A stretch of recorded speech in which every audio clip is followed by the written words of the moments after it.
Alam mo ba? Sa Benguet, kung saan sikat na sikat ang strawberry, hindi lang ito isang prutas na patok sa dessert o pasalubong. Ang prutas na ito may taglay na kasaysayan at kakaibang kaalaman na tiyak na ikagugulat nyo. Bukod sa matamis na lasa at nakakaakit na kulay, ang strawberry ay may malalim palang pinagmulan. Ang strawberry ay isang uri ng aggregate fruit. Ito ang uri ng prutas na nabubuo hindi lang mula sa isang ovary kundi sa marami. Sa madaling salita, bawat maliliit na buto sa labas ng strawberry ay isang bunga sa sarili nitong paraan. Oo, kada butil sa labas ng prutas na yan ay isang ovary na nagiging bunga. Siyempre, hindi pa yan ang lahat. Ang strawberry ay miyembro rin ng rose family. Oo, kapamilya ito ng mga roses na kadalasang ginagawang dekorasyon. Kaya naman, hindi na nakapagtataka kung bakit nagtataglay ito ng ganda at bangong kapansin-pansin.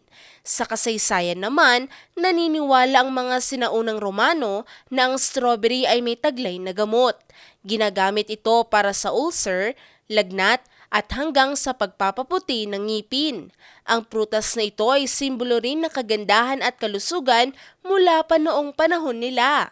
Sa ating bansa, ang pagtatanim ng strawberry ay naitala noong panahon pa ng mga Amerikano kung saan dinala ito sa mataas na lugar tulad ng La Trinidad sa Benguet dahil sa lamig ng klima doon. Sa tulong ng mga agriculturist at lokal na magsasaka, nagsimula ang pagpaparami nito at naging pangunahing produkto ng rehiyon. Ayon naman sa pag-aaral ng St. Vincent's Medical Center, ang strawberry ay mayaman sa vitamin C, may taglay na antioxidant properties, fiber at mababa sa calorie. Kaya naman, perfect sa mga gustong mag-diet.